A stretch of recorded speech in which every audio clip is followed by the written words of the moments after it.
তুমি আজকে কোথায় নিয়ে যাচ্ছ আমাদেরকে? আমাকে? আজকে আমি তোকে হচ্ছে রাসমাট। রাসমাট? হ্যাঁ, রাসের মেলা। আগের বারে গেছিলাম, মনে আছে? আচ্ছা, ওখানে করতে নিয়ে যাচ্ছ আমাকে? হ্যাঁ। দেখো, রূপাঞ্জন হচ্ছে বাইক চালাচ্ছে, বাইক না স্কুটি চালাচ্ছে। স্কুটি। তো আমি এখানে বসে আছি পিছনে। এখন যত চলছে, যাচ্ছি তত ঠান্ডা আমরা লাগছে। দেখাবো আবার কোথায় যাই আর মেলাটা কোথায় হচ্ছে, অবশ্যই দেখাবো তোমাদেরকে। রূপাঞ্জন,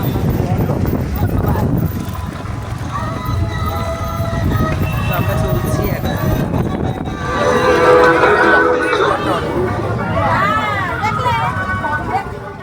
তো রাতে রাতে বন্ধুরা আমরা চলে এসেছি রাসের মেলা, মানে রাস মাঠ আমাদের এখানে বলে সবাই।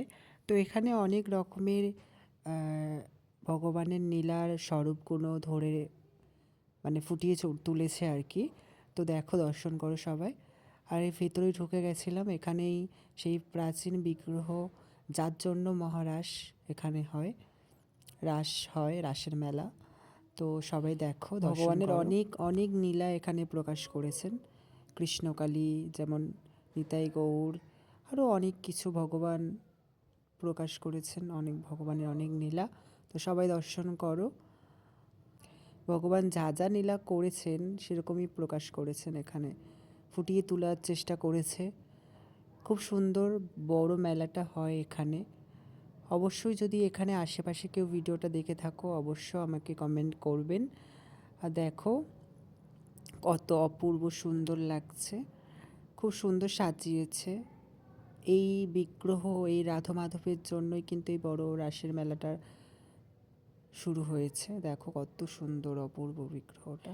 আমি একটু দেখো রূপাঞ্জনের সাথে ছবি তুলে নিলাম, মানে ভিডিও করলাম আবার। তো দেখো কত।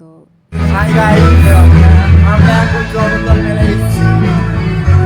ওই দূরে থেকে আলোচিত বাসুরি।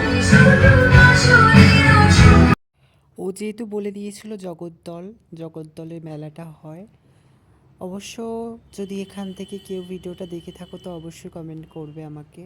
আর আমি কেমন উদ্ভট সেজে গেছিলাম দেখো। আর এখানে মেলাটা বসেছে অনেক বড় মাঠে। শিক্ষিত কথাবার্তা ও আমার সাথে বলছে, আর এগুলো কিনে দিয়েছে আমাকে। হ্যাঁ না গো গাইস, তোমরা তোমরা বললে বিশ্বাস করবে না, তখন তো ভিডিও করিনি।